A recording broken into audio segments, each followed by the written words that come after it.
मेरी माला टूट गई, मैं राम भजन से छूटी। भला हुआ मेरी माला टूट गई, मैं राम भजन से छूटी। मेरे सिर से टली बला, भला हुआ मेरी माला टूट गई, मैं राम भजन से छूटी। मैं राम भजन से छूटी। नमस्कार मेरे प्यारे भाइयों, मेरे परमात्मा के प्यारे जीव हंसों। मैं बंदी छोड़ से यही दुआ करूंगा कि आप सब मेरे भाइयों का विवेक इतना बढ़ जाए, इतना बढ़ जाए कि कोई भी काल का दूत या कोई भी अधूरा गुरु या कोई भी अज्ञानी जीव आपके सामने टिक भी ना पाए। इतना विवेक हो जाए आपको कि आप किसी भी अज्ञानी जीव को उसको जवाब दे सकें, उसको बता सकें कि अब आप अज्ञानी नहीं रहे, कि अब आप भ्रमित नहीं हो सकते। साफ बोल दो कि बहुत हो गया तुम लोग का अज्ञान, अब और नहीं, और नहीं। अब आप पर परमात्मा की दया हो चुकी है और आप दूध और पानी को अलग करना जान चुके हो। अब और पानी नहीं पी सकते दूध में मिला हुआ, इसीलिए आपको हंस बोला गया है। जो भी नीर शीर का निबेड़ा करे वो ही हंस है, ना कि आपको किसी पक्षी की जून में डालने के लिए हंस बोला गया है। इन अज्ञानियों ने तो अर्थ का अनर्थ ही किया है आज तक। तो मेरे भाई, अच्छी तरह ज्ञान को समझना है, तभी जन्म मरण से मुक्ति हो सकती है। पहले ज्ञान को समझो, अज्ञान का नाश करो, फिर उस समझे हुए ज्ञान पर प्रैक्टिकल करो। पहले थ्योरी क्लियर कर लो, फिर उस पे प्रैक्टिकल करो, तभी निर्णय ज्ञान आएगा सामने। तभी उस प्रैक्टिकल का परिणाम आएगा, जिसको परम मुक्ति कहते हैं। उस परिणाम के आने के बाद आप कभी भी किसी गर्भ में नहीं जाओगे, हमेशा हमेशा के लिए मुक्त हो जाओगे। वैसे तो मैं समझ सकता हूं मेरे भाइयों कि आप हर चीज समझ रहे हैं, क्योंकि पिछले 2 सत्संग जो मैंने किए थे उसके रिगार्डिंग इतने मैसेज आए हैं, इतने फोन आए हैं, उससे पता लग जाता है कि आप लोगों की जो विवेक शक्ति है वो बढ़ती ही जा रही है।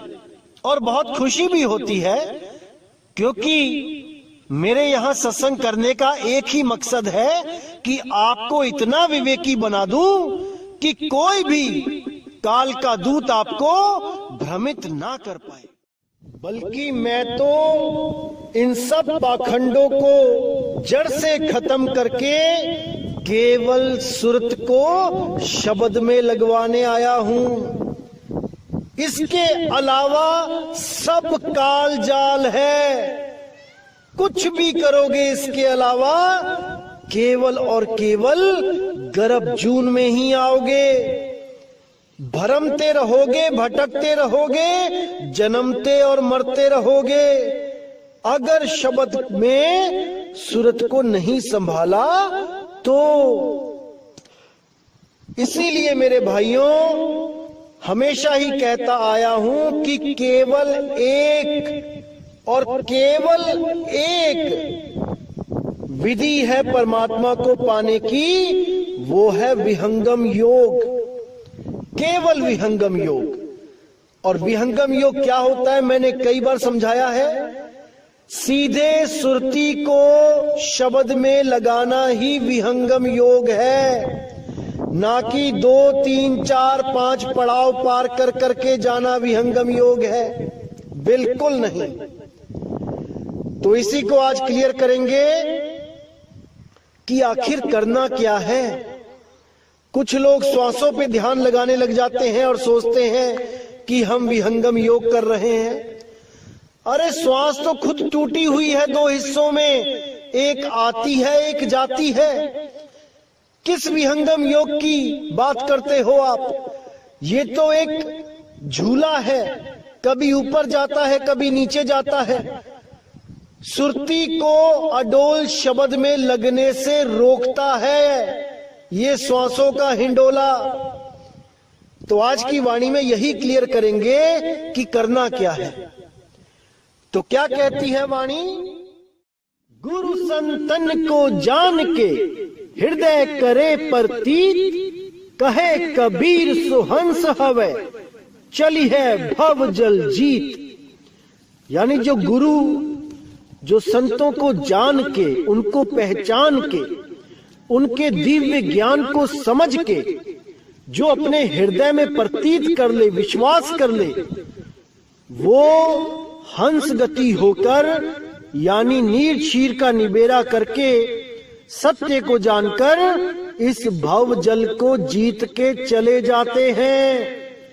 और जो संत को नहीं समझ पाते, संतों के ज्ञान को नहीं समझ पाते, इसी दुनियावी मनमुखी अज्ञान में उलझे रह जाते हैं, वो कभी भवसागर पार नहीं हो पाते। क्योंकि वो भवसागर को समझ ही नहीं पाते कि भवसागर होता क्या है। कोई कहता है भवसागर ही भगसागर है, भग। अरे मेरे भाई, भव सागर ये देह है। इस देह को जानो, ये देह किन तत्वों से बनी है। उन 5 तत्वों में अगर आपकी सुरती रमती है तो समझ लो आप भव सागर में ही हो। अगर आप श्वासों पे ध्यान लगाने लगे हो, श्वासों का अजपा जाप जपने लगे हो, तो आप भव सागर में ही हो।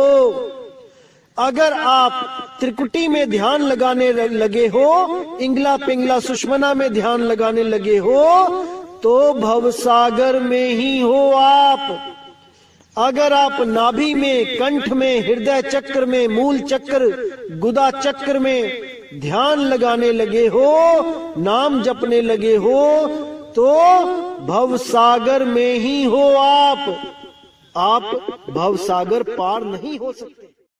तो आगे कहते हैं, सतगुरु तहां आरती करहीं, सब तज जहां जाए पग धरहीं, चरणामृत साधन को लीजे, मुख उजाकर अचवन कीजे।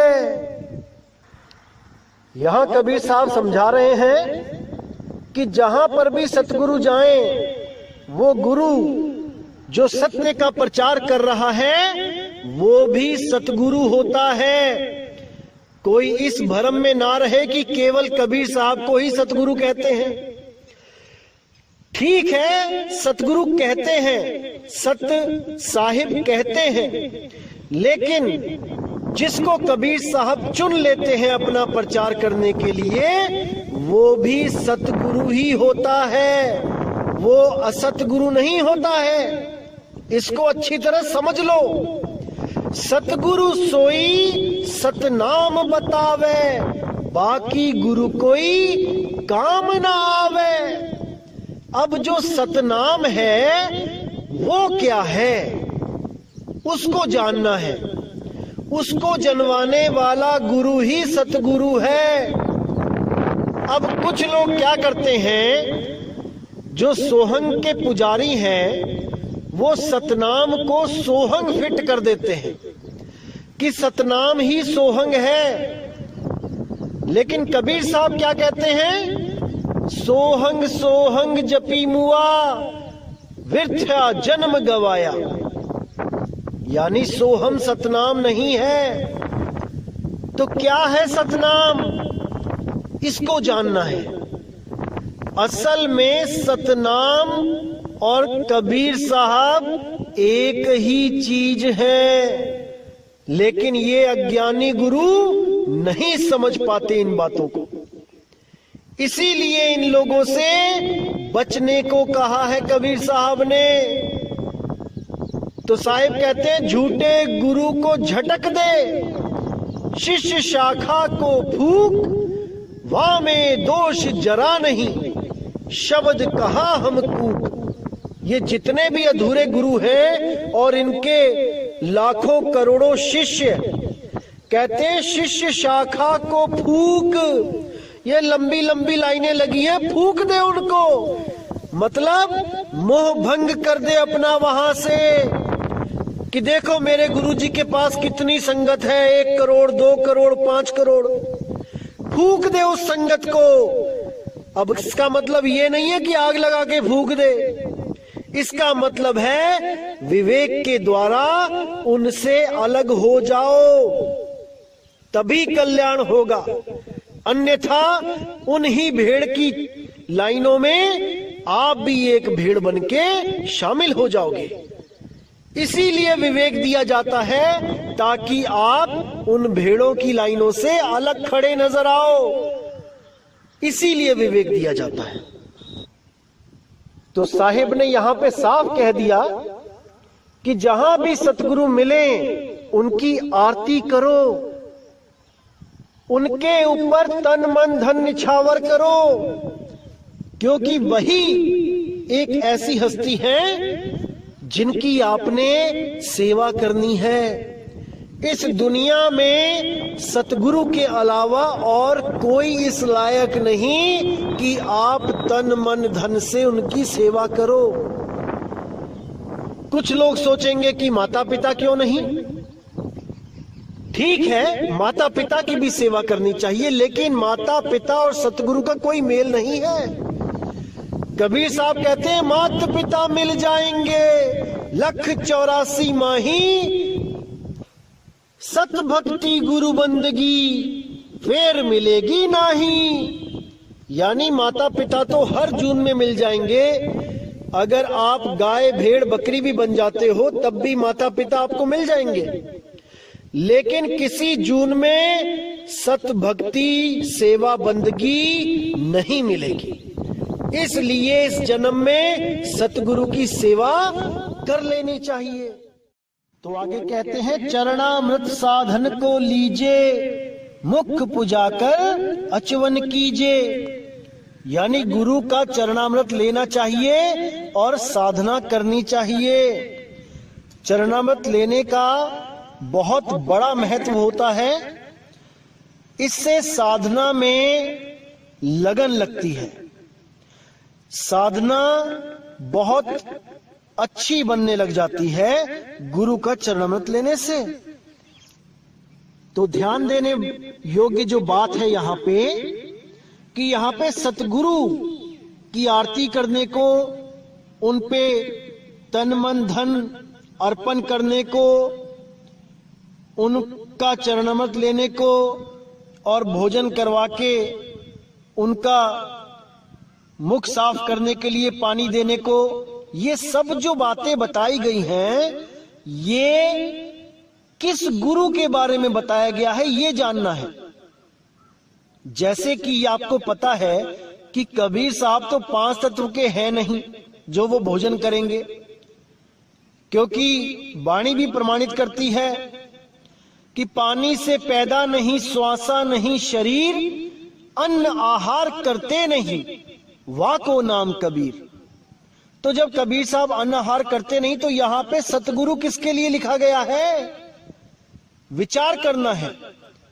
क्योंकि कई YouTube चैनल में ऐसे मनमुखी लोग सत्संग करने लग गए हैं और अपनी मनमुखी बातें बता के आप लोगों को भ्रमित करने लग गए हैं कि कबीर साहब के अलावा सतगुरु कोई लगा ही नहीं सकता।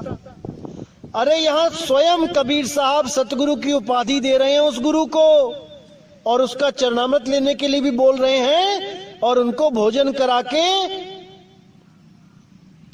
सेवा करने के लिए भी बोल रहे हैं। तो इसको अच्छी तरह समझ लो मेरे भाइयों, क्योंकि ऐसे निगुरे लोग आपको भी निगुरा बनाने में कोई कसर नहीं छोड़ेंगे। ये तो चाहते ही हैं कि जैसे हमने कोई गुरु धारण नहीं किया वैसे ही आप भी ना करो। बातें तो करेंगे ये लोग कबीर साहब की, लेकिन गुरु से नफरत करवा देंगे। जबकि कबीर साहब ने साफ बोला है कि बिना गुरु के ज्ञान नहीं हो सकता।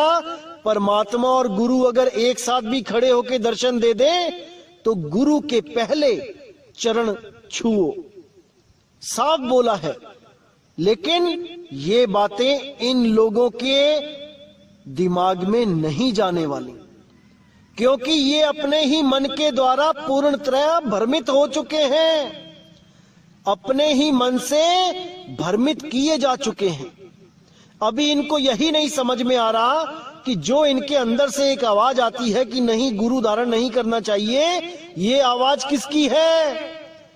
जिस दिन ये लोग इस आवाज को समझ गए कि किसकी है, उस दिन इनको रोते नहीं बनेगा।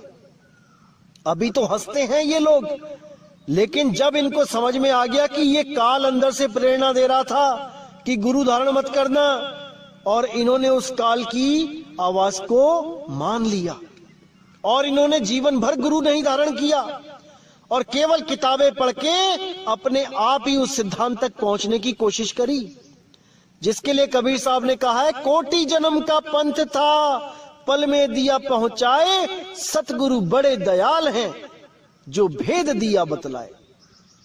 वो सतगुरु भेद बताता है, ये किताबों से भेद नहीं पता चल पाता, क्योंकि किताबों में वो भेद दिया ही नहीं गया है। 33 अरब ज्ञान हम भाखा, मूल ज्ञान गुप्त कर राखा। इन ग्रंथों में वो है ही नहीं जो तुम सोच रहे हो कि ग्रंथ को पढ़ के मुझे मूल ज्ञान समझ में आ जाएगा। इसलिए मेरे भाई विवेक लगाओ, विचार करो, अभी समय है, और ऐसे लोगों के चंगुल में मत फंसो। साहिब बंदगी। तो आगे साहिब कहते हैं, गुरु की दया निरखत रही, निंदा रूप न कबहू करई, नी अक्षर सुमिरो चितलाई, जासो आवा गमन नसाई। कि गुरु की दया हमेशा निरखते रहिए, वो जरूर होगी, वो दयाल आप पे जरूर दया करेगा। निंदा रूप न कबहू करई, कभी सपने में भी गुरु की निंदा नहीं करनी है। नी अक्षर सुमिरो चितलाई, उस नी अक्षर नाम को हमेशा याद करते रहो, उसमें अपना सुरती को टिकाते रहो। जासो आवागमन नसाई, जिससे आपका आवागमन सदा सदा के लिए समाप्त हो जाए। नी अक्षर को निरखे भावा, देह छोड़ सतलोक सिधावा। गुरु के वचन सोच कर माना, नाम बिना मिथ्या जग जाना। और न देख और नहीं पेख है, निस दिन पल पल नाम विवेक है। तो यहां पे बिल्कुल क्लियर कर दिया कि केवल भाव नी अक्षर के लिए होना चाहिए। इन अक्षर ज्ञान के लिए कोई भाव मन में ना रखे कि कोई मंत्र मिलेगा तब मैं पार होऊंगा। वो अकह अनाम है, वो नी अक्षर नाम है। केवल भाव उसी के लिए होना चाहिए। देह छोड़ सतलोक सिधावा, इस देह को त्याग के हमेशा के लिए उस नी अक्षर में इस सुरत को समा जाना है। गुरु के वचन सोच कर माना, नाम बिना मिथ्या जग जाना। गुरु के वचन को समझ बूझ के विचार करके मान के इस दुनिया को झूठ समझ के हमेशा के लिए मोह रहित हो जाना है, तभी बात बनेगी मेरे भाई। और न देख और नहीं पेखे, निस दिन पल पल नाम विवेक है। कि उस नियक्षर नाम के अलावा और कहीं ना देखे, कहीं पे आस नहीं होनी चाहिए। पल पल उस नाम से विवेक करके उसको प्रकट करें, विवेक करके उसको जाने, तभी बात बनेगी। छूट पसारा देख जग, करनी दे बताए, एक नाम कह जान के, ता मैं रह समाए। बिल्कुल क्लियर कर दिया साहिब ने कि ये सारा जग का जो पसारा है इसको झूठा समझ के दूर कर दो, और उस एक नाम में, केवल एक नाम, 7 8 10 नाम नहीं कि कोई ओम कलियम हरियम से जुड़ के बैठ गया, कोई ज्योत निरंजन ओंकार आरंकार से जुड़ के बैठ गया, कोई किसी नाम से, कोई किसी नाम से। साहिब ने केवल एक नाम की बात करी है। एक नाम कह जान के, ता में रहे समाए। उसी एक नाम में हमेशा हमेशा के लिए समा जाए, वो स्वयं नाम हो जाए, तब समझो कि मुक्ति मिलेगी। नहीं तो इन्हीं नामों के चक्कर में उलझ उलझ के बार बार आना जाना पड़ेगा। तो आगे साहिब कहते हैं, करम भरम की छोड़ ही आशा, एक नाम सो कर विश्वासा, कुल की लज्जा भरम न सावे, ऐसी रहनी साध कहावे। यह विधि सो तुम पंथ चलाओ, जन्म जन्म को पाप न साओ। वंश तुम्हार लोग कह जाई, नाम बिना बूढ़ी दुनियाई। नाम जान सो वंश तुम्हारा, बिना नाम बूढ़ा संसारा। नाम पार नहीं वेद न पावा, नेति नेति कर सब गह गोहरावा। अब कितना यहाँ पे क्लियर कर दिया साहिब ने कि सब कर्म भरम छोड़ के, कर्म भरम में क्या आता है, ये सब पूजा पाठ, नारियल पान, ये सब छोड़ के एक नाम सो कर विश्वासा, केवल एक नाम पे विश्वास करो, उस निज नाम पे विश्वास करो, उस निअक्षर नाम पे विश्वास करो। ना कि नारियल फुड़वा के 5 नाम जपने के लिए दे दिए। अरे जब परमात्मा एक है तो उसका नाम भी एक है, इतना भी नहीं समझ पाए तो क्या कहते हैं, कुल की लज्जा भरम न सावे, ऐसी रहनी साध कहावे। वो ये भी ना सोचे कि मैं राजपूत हूं, मैं ब्राह्मण हूं, मैं कोई बानिया हूं, किसी समाज का हूं, नहीं। जब वो परमात्मा को प्रेम करता है तो वो जीव है, और उसको पाना है केवल पीव को, बीच में कुछ नहीं, कोई जात नहीं, कोई पात नहीं, कोई मंदिर नहीं, कोई मस्जिद नहीं, कुछ नहीं। यह विधि सो तुम पंथ चलाओ, जन्म जन्म को पाप न साओ। इस विधि से तुम पंथ चलाना धर्मदास, और जन्म जन्म के लोगों के जो पाप हैं उनको नष्ट करवा देना। वंश तुम्हारा लोक कह जाई, नाम बिना बूढ़ी दुनियाई। नाम जान सो वंश तुम्हारा, बिना नाम बूढ़ा संसारा। कि जो भी तुम्हारे वंश में आएगा वो तर जाएगा। किस वंश में? गुरु शिष्य वंश में, ना कि गुरु पुत्र वंश में। नाम बिना बूढ़ी दुनियाई, नाम के बिना सारी दुनिया बूढ़ेगी यानी डूबेगी। नाम जान सो वंश तुम्हारा, जो तुम्हारा अके अनाम, वो निअक्षर नाम जानता है वही तुम्हारा वंश है। जो ये 5 नाम देते हैं ये तुम्हारा वंश नहीं है, ये काल घुसा हुआ है तुम्हारे वंश में।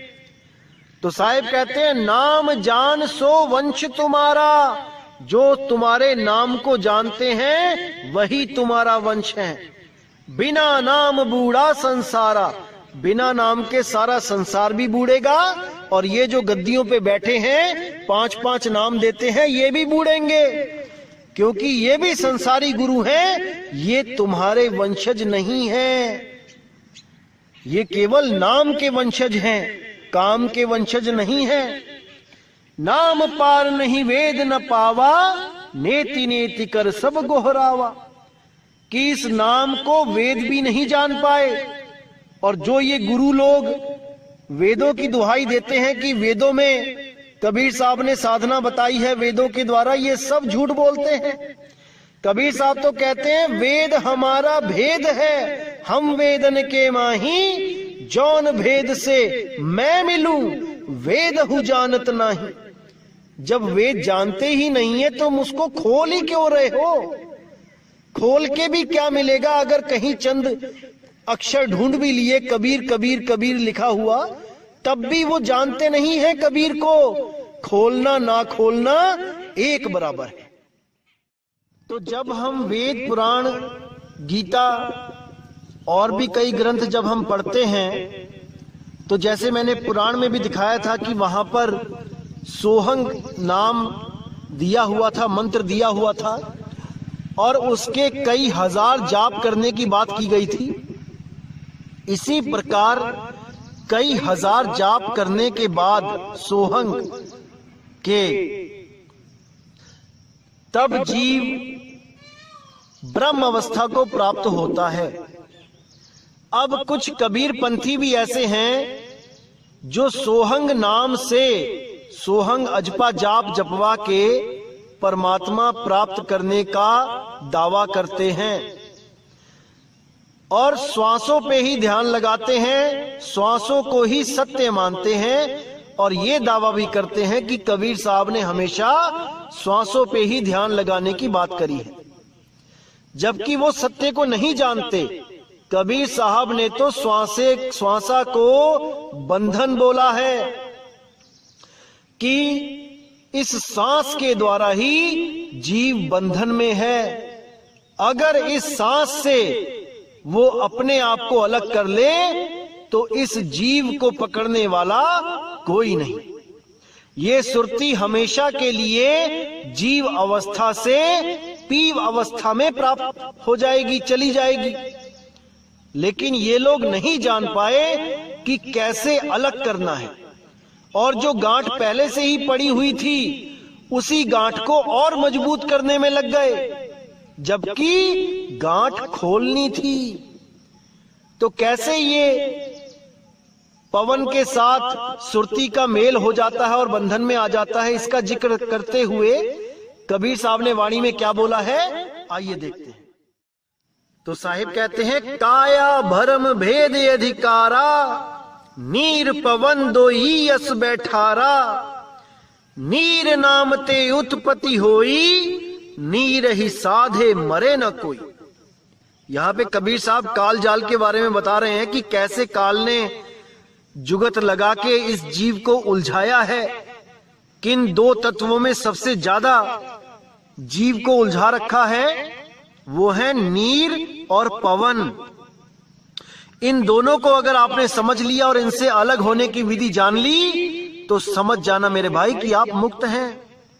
तो क्या कहते हैं, काया भरम भेद अधिकारा, नीर पवन दोई अस बैठारा, नीर नाम ते उत्पत्ति होई, नीर ही साधे मरे ना कोई। यानी पानी के द्वारा जब बीज बनाया जाता है और पानी से ही सबको पैदा किया जाता है, तो वही काल का पहला जाल है, क्योंकि सारे शरीर पानी से ही पैदा किए जा रहे हैं। और पानी से पैदा करने के बाद दूसरा जाल क्या है, दूसर पवन अंग की धारा, तापर सोहंग सुरती बैठारा। उस पवन धार को जोड़ दिया जाता है इस जीव के शरीर से और उस पे सुरती, सोहंग सुरती को बैठा दिया जाता है। अब पवन पे कौन बैठा है, सोहंग सुरती, और वो उसको एक वाहन के रूप में चला रही है। जैसे आप मोटरसाइकिल के ऊपर बैठ के एक शहर से दूसरे शहर में जाओ तो मोटरसाइकिल तो जड़ है और आप चेतन हो, आप चला रहे हो इसलिए वो चल रही है। तो आप चला रहे हो इसलिए वो एक शहर से दूसरे शहर में जा रही है, और वो जा रही है इसलिए आप भी जा रहे हो। समझो इस बात को कि गाड़ी के ऊपर आप बैठे हो, आपकी वजह से गाड़ी चल रही है और गाड़ी की वजह से आप भी चल रहे हो। तो यही वो गांठ है जिसको खोलना है, क्योंकि पवन के द्वारा ही ये सुरती एक शरीर से दूसरे शरीर में जा रही है, एक गर्भ से दूसरे गर्भ में जा रही है। जिस गुरु ने दोबारा आपको इसी पवन से जोड़ दिया, ये कहकर कि तुम इस पवन से जुड़ जाओ, इस पवन से साधन करो, सुरती लगाओ इस पवन पे, तो समझ जाना मेरे भाई कि आपको उसने एक और गांठ में जोड़ दिया है।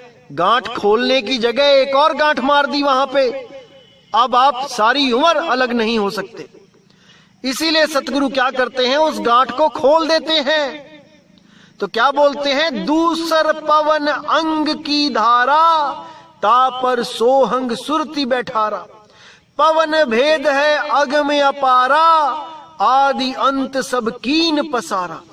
यही पवन और जल, यही दोनों की वजह से इस आदि अंत का पसारा पड़ा हुआ है। ये दोनों खत्म हो जाएं तो यहां पर कोई जीव ना रह पाए। पवन डारी श्वासा अवगाहा, बिन सतगुरु पावै नहीं लाहा। अवगाहा का मतलब होता है बहुत गूढ़ भेद रहस्य। पवन डारी श्वासा अवगाहा, यानी इस पवन का भेद बताने वाला कोई बिरला ही गुरु होगा जो इस गूढ़ ज्ञान को बताएगा और इन दोनों जो भरम जाल हैं, पवन और जल, इन दोनों से आपको अलग कर देगा। बिन सतगुरु पावे नहीं लाहा, बिना सतगुरु के आप इन दोनों तत्वों से जुदा नहीं हो सकते। आप श्वासों से अलग हो ही नहीं सकते, बल्कि ऐसे गुरु मिलेंगे जो इन श्वासों के द्वारा आपको सूक्ष्म शरीरों की सैर करवाने लग जाएंगे। याद रखना मेरे भाइयों, सूक्ष्म शरीर में भले चले जाओ, लेकिन पवन का जो बंधन है वो वहां पे भी है। सूक्ष्म शरीरों में भी आप सांस लेते हो, वहां पे भी आप मुक्त नहीं हो, क्योंकि जहां पे भी सांस है वहां गिनती है, और जहां पे भी गिनती है वो काल का जाल है। क्योंकि श्वासें गिनती में ही मिलती हैं, चाहे स्थूल शरीर हो चाहे सूक्ष्म शरीर हो। हमने श्वासों के जाल से बाहर निकल जाना है और अनगिनत समय के लिए मुक्त हो जाना है, अमर हो जाना है। अमर हम हैं ही तो पहले से ही, लेकिन भरम जाल की वजह से, इन श्वासों की वजह से हम अमर नहीं महसूस कर पा रहे हैं अपने आप को। सब के सब इन श्वासों के जाल में हैं, इन श्वासों की गिनती के अधीन। तो इसीलिए मेरे भाई इन श्वासों से बाहर निकलना है, और आने वाले सत्संगों में मैं श्वासों का ये जो भरम जाल है ये बिल्कुल ही क्लियर कर दूंगा, आप बिल्कुल चिंता ना करें। तो दोस्तों आज का सत्संग यही समाप्त करते हैं, और बंदी छोड़ से यही अरदास करूंगा कि आप सब मेरे भाइयों का विवेक हमेशा हमेशा के लिए जाग जाए, ताकि कोई भी ऐसा कालदूत आपको भरमा ना पाए जो ये बोल के भ्रमित कर दे कि कबीर साहब भी श्वासों के जाप की बात करते हैं। ऐसा नहीं है भाई। तो इसी के साथ मुझे विदा करें। जय गुरु बंदी छोड़ वैराग साहिब, जय गुरु बंदी छोड़ साधु शरण साहिब, जय गुरु बंदी छोड़ बाबा मदन साहिब, मेरे बाबा नानक साहिब, मेरे गुरु रविदास जी, मेरे गुरु अंगद देव जी, मेरे बुल्ला शाह बाबा जी, सब संतों की जय हो। जय जय सतगुरु बंदी छोड़ सतगुरु सत्य कबीर साहिब की सदा ही जय हो, सदा ही जय हो मेरे मालिक की। साहिब बंदगी सतनाम।